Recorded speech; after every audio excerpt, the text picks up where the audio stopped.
Hello again, Patriot fans. We're back here in Kansas City in the lobby of the Aladdin Hotel, right across the street from the Municipal Auditorium, where the Patriots will be playing their second-round game. The Patriots won last night against a very good and talented SAGU team, 99-97, held off an outstanding surge from a Lions squad.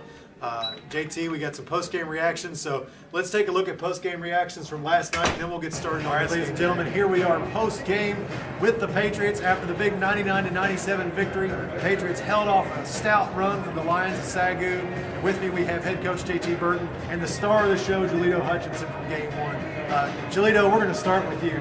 Unbelievable performance inside, Jalito. The offensive boards is what we talked about before the game. There were two in the country coming in, and it really gave us a shot in this game. Talk a little bit about what it was like out there for you. Practice all year for this.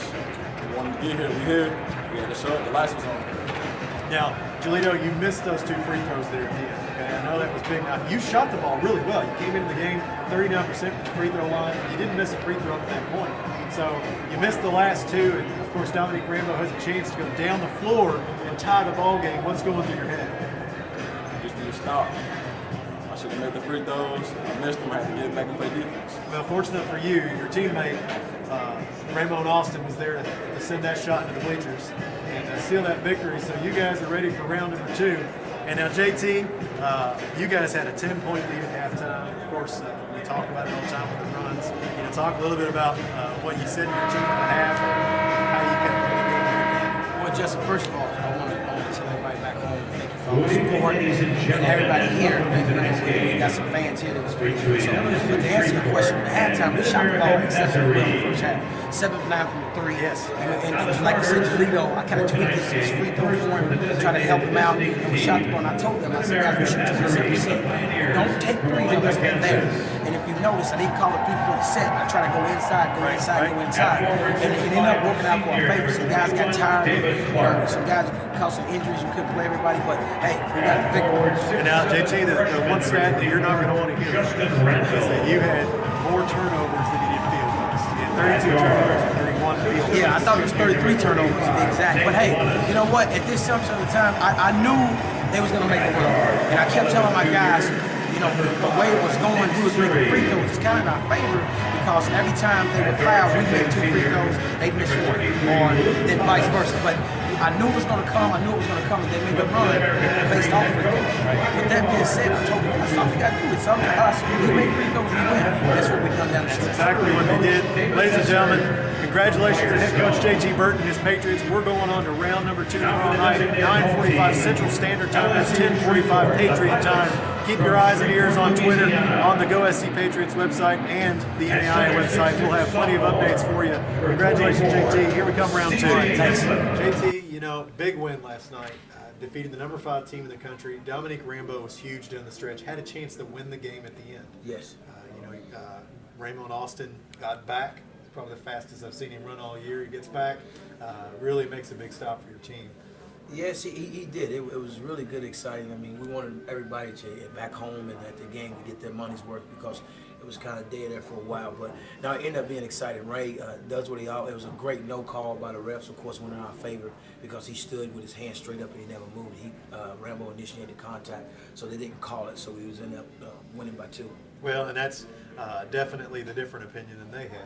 Because after speaking with their administration after the game, I think they felt like they should have gotten the call. But as a Patriot fan, I can tell you I'm pretty glad they didn't make the call. So. Yes, it was nice. I mean, if you go back though, we was 23 or 24, 25 at one time. I think it's 2:32 left, and then we go like 3 for 10 at the free throw line. Yeah. But they had a wide open 3-point shot to go up by 1. Yeah. And this guy, the kid that shot it, was the last 4 games on the stack was shooting 52% behind the 3-point line.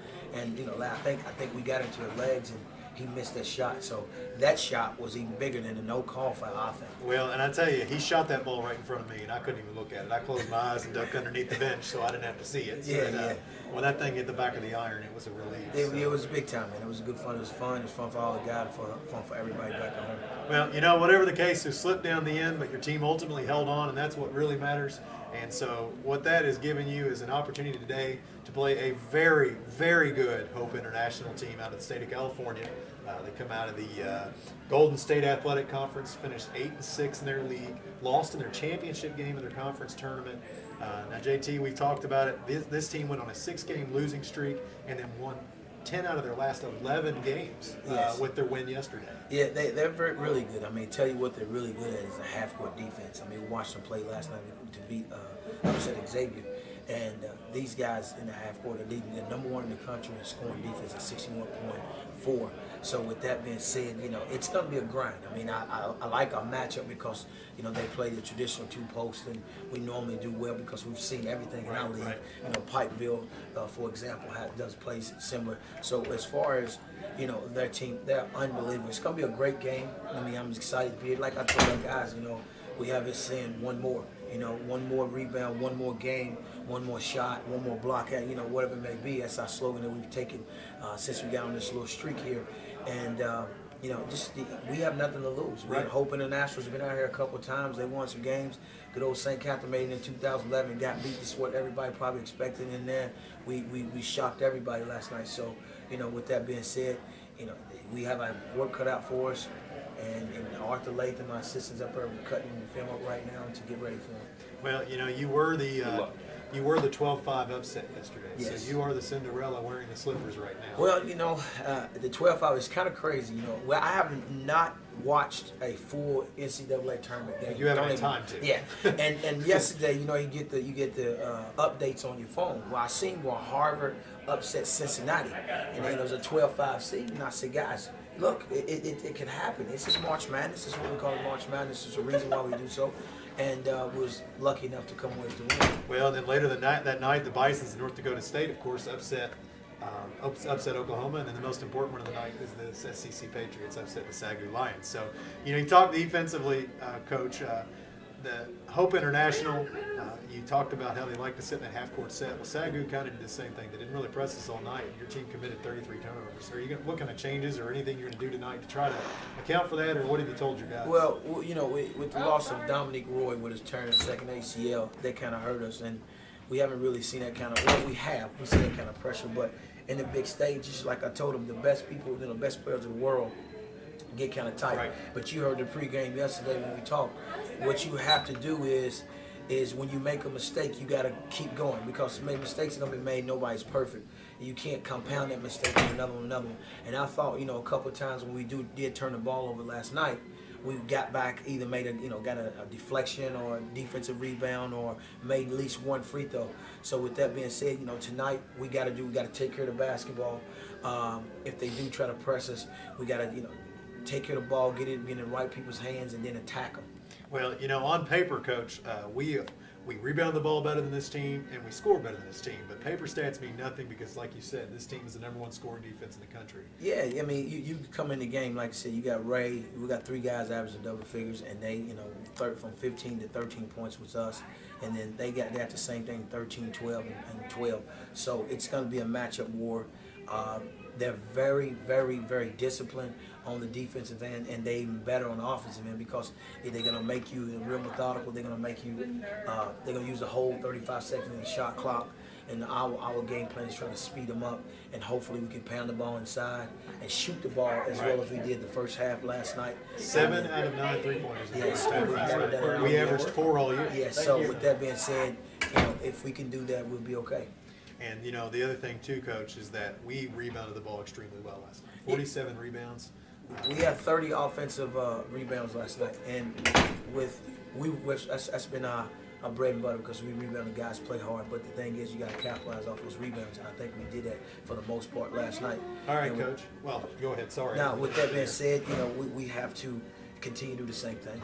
And, you know, Coach, can you pick out one player on this team? I know last night, Jeremy Kilgore, I think he dropped 28 points in the game last night, so he was their leading scorer. And then another guy with 20, I don't remember who that was. But if you could pick out one kid on this team that's their go-to guy. It's got to be Kilgore. Kilgore, you know, he's a glue guy, and they do a very good job. He does a very good job. Like I said, they're gonna run their sets, and then he takes good shots. They don't take many bad shots. Right. And with him, when he's making shots like he was last night, they're really hard to beat because of the way they play. And when you watch them play man to man, they run a tight flex, and they're very disciplined in it. And when he's making shots, because he can create off the bounce, they're really hard to beat. Well, Coach, I'm hoping that they're not very hard to beat tonight, and I hope your team comes out on top. Remember, fans, we are playing the late one tonight. We're the nightcap at 10:45 Eastern Standard Time. You can expect that game to start around 11 o'clock. Remember, you can watch that game for a fee at NAIA.org. Just follow the links for men's basketball. Go to campus, watch the game on Channel 22. It's broadcasted for free all across campus. We had a good viewing party yesterday in Snappy's Cafe. Thank you, Snappy Cafe, for that. Thank you, Chris Brown, for setting that up. You can also listen to the game tonight on 100.9 FM, or you can listen to it on 810varsity.com, and that's a free service of the NAIA. Coach, it's great having you again. Let's look forward to another victory for the Patriots tonight. I appreciate it, man. Thanks.